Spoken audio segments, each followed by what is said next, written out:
En el eje de las localidades de Sloviansk y Kramatorsk, en la región del Donbass, se ha registrado un cambio significativo en las tácticas de asalto del ejército ruso, caracterizado por el despliegue de 16 motocicletas enviadas directamente hacia la línea defensiva ucraniana. El aspecto más relevante de esta operación militar no radicó únicamente en la cantidad de vehículos ligeros empleados, sino en la estructura y el diseño específico del asalto. A diferencia de las incursiones convencionales de las Fuerzas Armadas de la Federación Rusa, que suelen movilizar columnas blindadas pesadas en una sola línea compacta,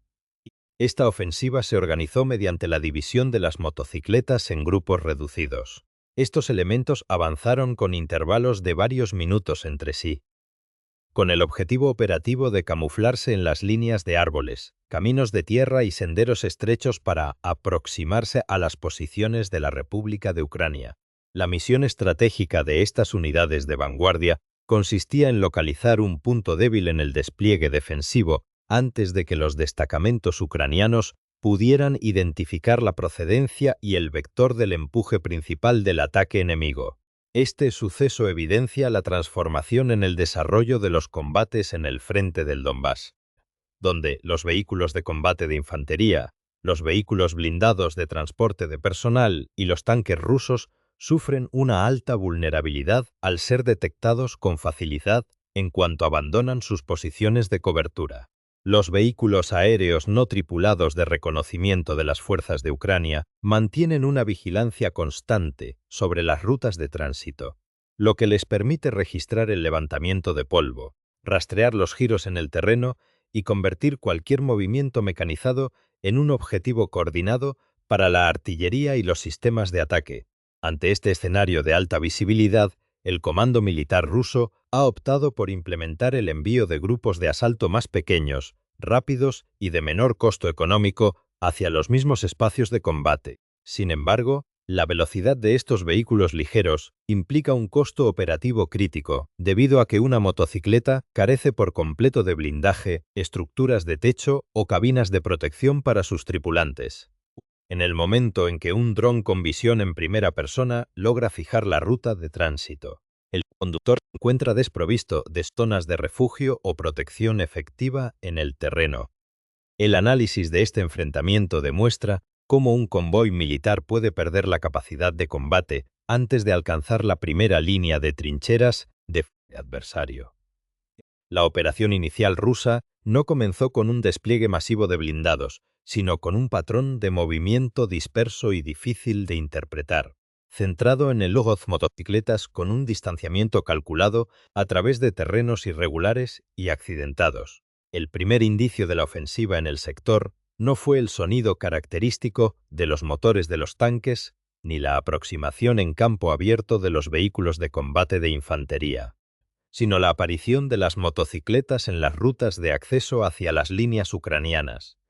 La unidad rusa encargada del asalto no realizó una salida simultánea de todos sus efectivos, sino que fragmentó su avance en 3 grupos minoritarios, compuestos por unas pocas motocicletas cada uno. Desde la perspectiva táctica de los mandos rusos, la justificación de esta maniobra se fundamentaba en que un ataque blindado de gran envergadura es detectado de forma temprana al cruzar campos abiertos o carreteras principales, ya que los tanques dejan huellas profundas. Los vehículos de infantería levantan columnas de polvo y los transportes blindados generan firmas térmicas y ruidos detectables. Una vez que las unidades de reconocimiento Ucrania visualizan ese tipo de maniobras pesadas, los defensores inician los preparativos de respuesta mediante el despliegue de drones de ataque con visión en primera persona, la activación de campos de minas, el guiado de fuego de artillería o el fuego directo antes de que los vehículos alcancen las posiciones de control. En contraste, las motocicletas presentan una firma visual sustancialmente menor, se desplazan a mayor velocidad y poseen la flexibilidad necesaria para dispersarse a través de múltiples senderos en el área de operaciones. Este factor permite a los conductores transitar por caminos estrechos,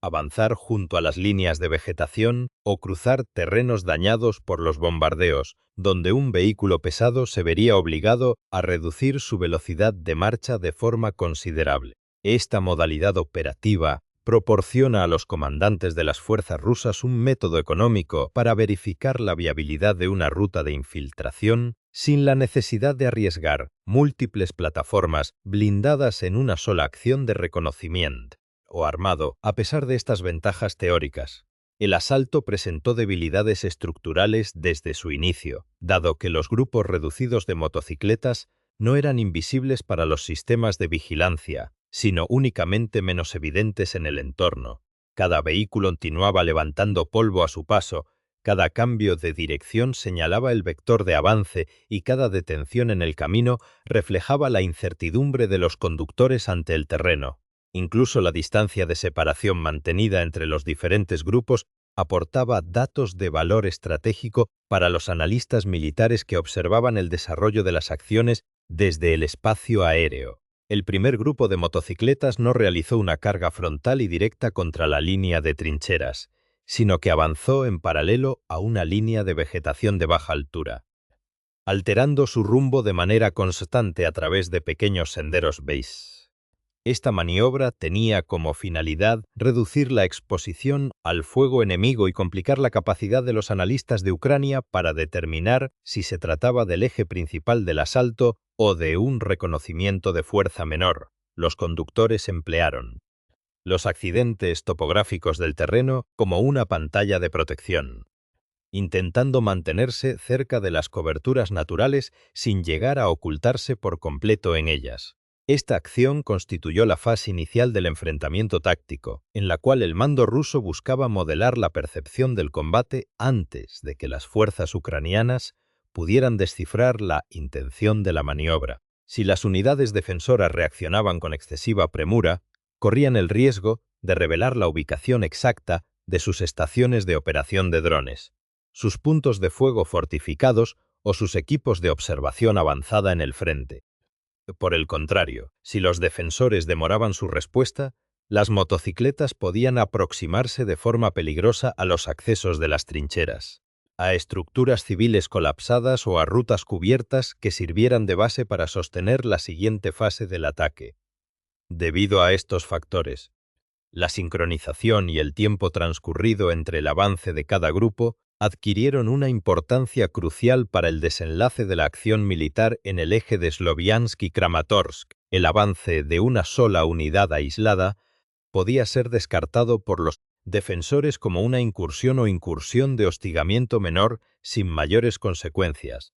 No obstante, la aparición de un segundo contingente de motocicletas, escasos minutos después, indicaba el desarrollo de una operación de mayor envergadura en el sector.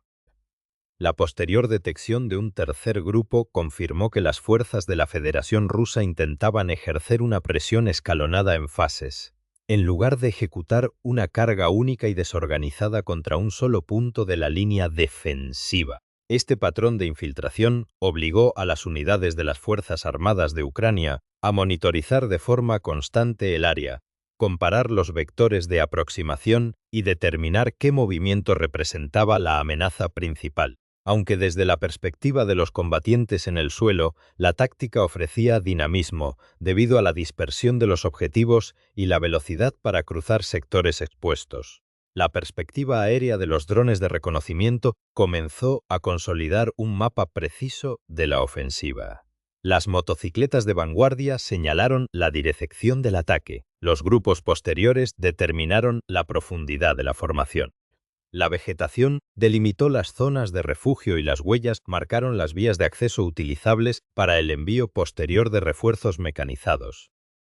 El desarrollo del enfrentamiento en el eje de Sloviansk y Kramatorsk alcanzó un punto de definición cuando las capacidades de vigilancia aérea de las Fuerzas Armadas de Ucrania neutralizaron el factor sorpresa de la nueva táctica de la Federación Rusa. Un vehículo aéreo no tripulado de reconocimiento de la defensa ucraniana permaneció en su estación de observación sin intervenir de manera inmediata en los primeros minutos de la incursión, debido a que el centro de mando priorizó la identificación del elemento principal del ataque antes de ordenar el uso de sus sistemas de armas. En esta fase del combate, el dron operó exclusivamente como el observador principal del campo de batalla,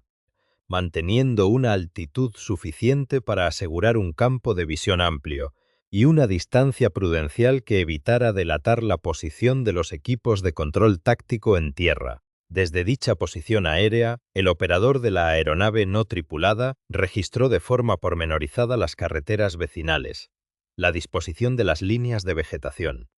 las variaciones de rumbo y las distancias exactas que separaban a los tres contingentes de motocicletas rusas, aunque el primer grupo de asalto ruso ya generaba movimiento visible en las vías de aproximación. Su sola presencia no aportaba los datos necesarios para descifrar la estructura completa del plan enemigo. Los analistas militares ucranianos evaluaron la posibilidad de que esta vanguardia funcionara como un señuelo diseñado para forzar el lanzamiento prematuro de los drones de ataque con visión en primera persona,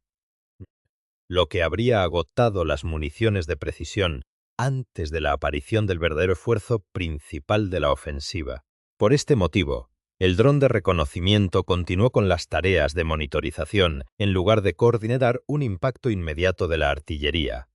Cada segundo de observación acumuló datos sobre el comportamiento logístico y operativo de la unidad atacante, permitiendo al operador identificar qué senderos específicos preferían los conductores rusos, en qué puntos reducían la velocidad de marcha y cuáles sectores de la topografía local empleaban para buscar cobertura frente a la observación aérea. El registro detallado mostró indicios sobre el nivel de preparación de los combatientes rusos, detectando giros bruscos cerca de los árboles, detenciones momentáneas en los caminos de tierra y desvíos para evitar zonas de terreno irregular o destruido por combates previos. La situación operativa se clarificó con la aparición del segundo grupo de motocicletas en el sector, lo que confirmó que la maniobra no consistía en una incursión aislada de infantería ligera, sino en un esfuerzo sistemático por establecer un corredor de avance que permitiera sostener el flujo de fuerzas de asalto hacia las líneas de la República de Ucrania. Este segundo elemento facilitó a las unidades de defensa la medición del ritmo y la cadencia de la ofensiva de la Federación Rusa. Al comprobarse que este contingente seguía la misma dirección que el primero y se dirigía hacia la misma línea de vegetación, los mandos ucranianos determinaron que la ruta de tránsito había sido seleccionada de antemano por el Estado Mayor ruso como parte de un plan estructurado. El distanciamiento mantenido entre ambos grupos confirmó la intención de Moscú de ejercer una presión continua y escalonada por capas, evitando la concentración masiva de tropas en un solo espacio para disminuir el riesgo de sufrir bajas totales por un único impacto de artillería.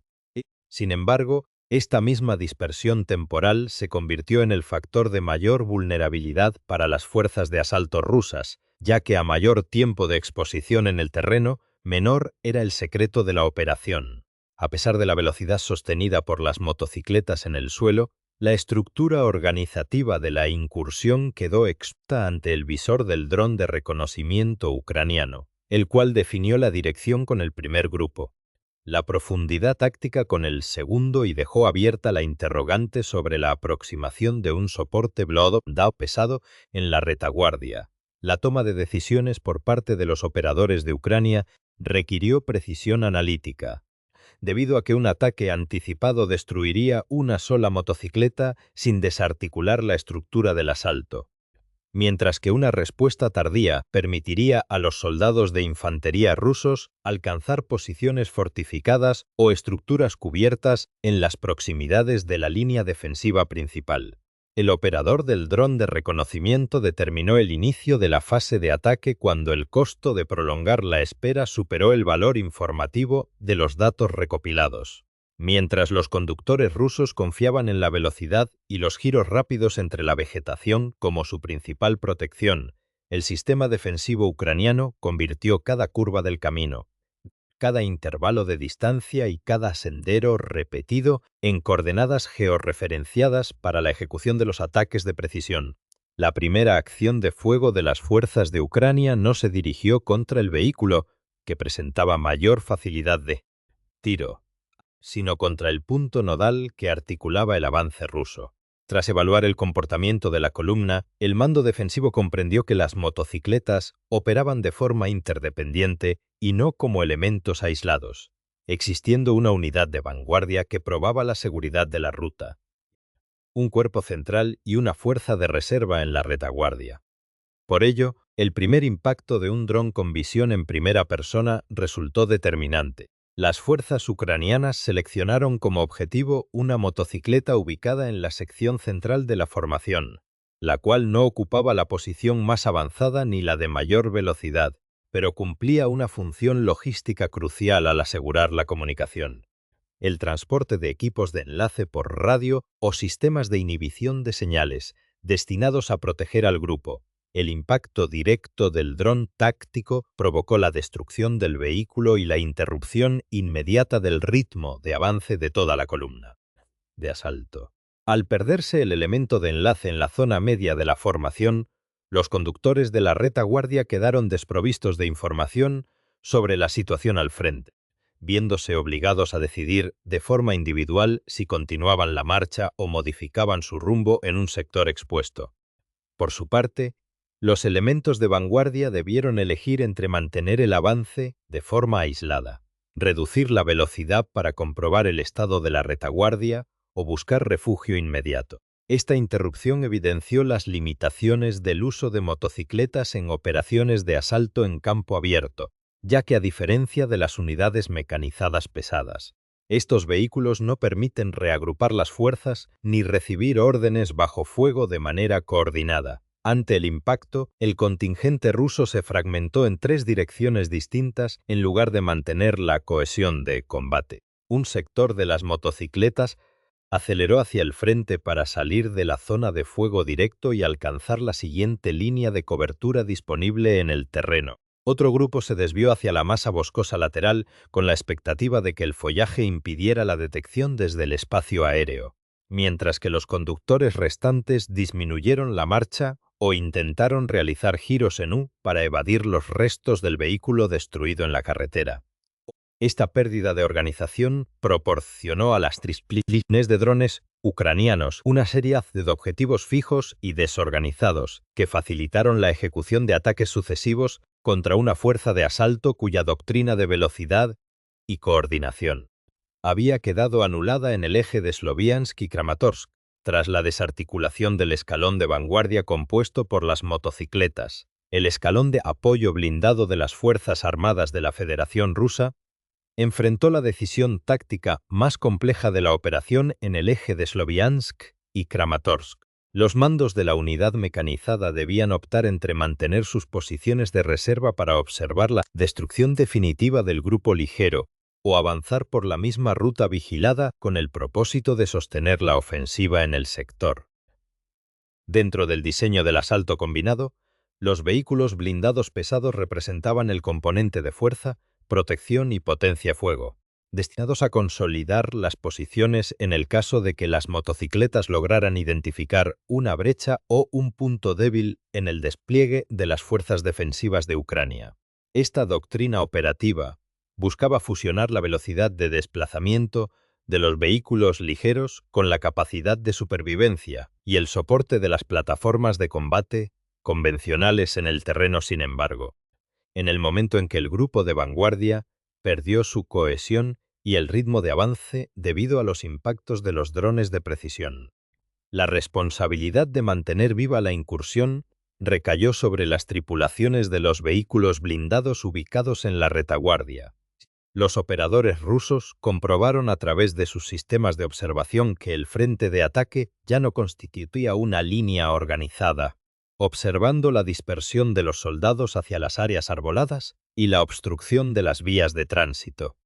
En ese contexto, la parálisis operativa significaba el fin definitivo de la misión, mientras que el avance implicaba ingresar de forma directa a un corredor de fuego que ya ha sido registrado de manera minuciosa por los sistemas de reconocimiento aéreo ucranianos.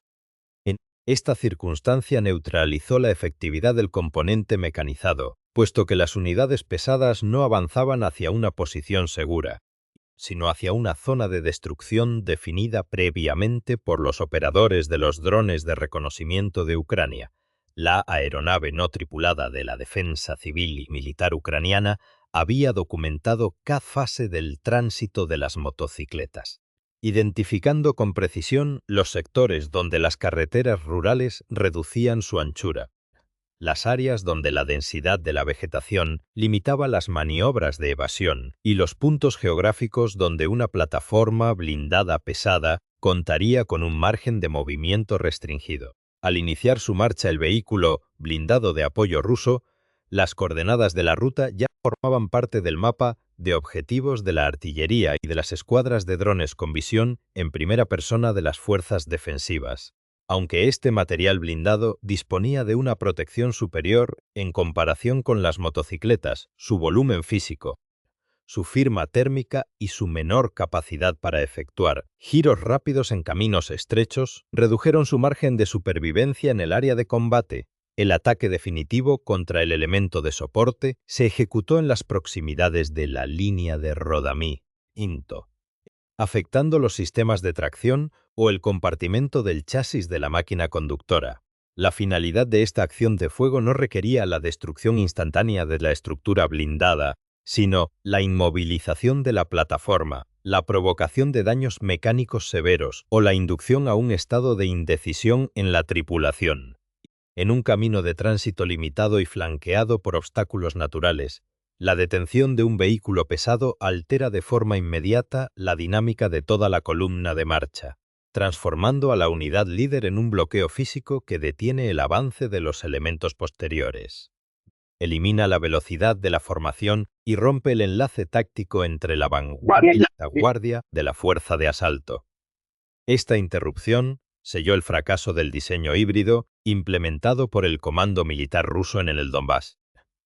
Mientras las motocicletas supervivientes avanzaban de forma aislada y sin el soporte de fuego pesado necesario para asaltar las trincheras, las unidades blindadas permanecían bloqueadas en la retaguardia bajo un fuego constante de hostigamiento. El problema logístico se agravó para los vehículos situados en las posiciones traseras, los cuales no contaban con espacio suficiente para realizar maniobras de desvío debido a las condiciones del terreno blando, el riesgo latente de los campos de minas adyacentes y la concentración de fuego directo sobre la carretera principal. Las opciones disponibles para las tripulaciones rusas implicaban un alto nivel de riesgo, dado que reducir la sarcha los convertía en blancos estáticos. Retroceder generaba incidentes de colisión en la columna y permanecer inmóviles facilitaba el guiado de los proyectiles ucranianos mediante la observación permanente del dron de reconocimiento. Ante la parálisis de los blindados y la pérdida de sus transportes ligeros, los soldados de infantería de la Federación Rusa abandonaron los vehículos e iniciaron desplazamientos a pie en diferentes direcciones, buscando refugio en la vegetación residual y en las edificaciones colapsadas de las inmediaciones. En este punto de la acción, los equipos de operaciones especiales de Ucrania modificaron sus prioridades tácticas, pasando de la destrucción de objetivos materiales y vehículos mecanizados a la neutralización de los elementos de infantería que carecían de cobertura, velocidad y apoyo logístico en el campo abierto. Un combatiente desprovisto de su medio de transporte se desplaza a una velocidad significativamente menor, lo que facilita su seguimiento a través de las ópticas de alta resolución de las aeronaves no tripuladas, que vigilaban el sector desde la vertical de la zona de combate. El análisis detallado de este enfrentamiento en las cercanías de Sloviansk y Kramatorsk demuestra que el fracaso de la ofensiva se produjo de manera secuencial a través de varias etapas críticas. En primer lugar, la táctica de engaño rusa falló debido a la disciplina de fuego del mando ucraniano, que pospuso sus ataques hasta comprender el patrón total de la maniobra enemiga. En segundo término, el impacto contra el vehículo de enlace central fragmentó la formación de motocicletas y anuló la dirección del ataque. Posteriormente, el bloqueo del soporte mecanizado en los sectores estrechos de la carretera impidió que la fuerza de choque pesada auxiliara a los elementos de infantería ligera,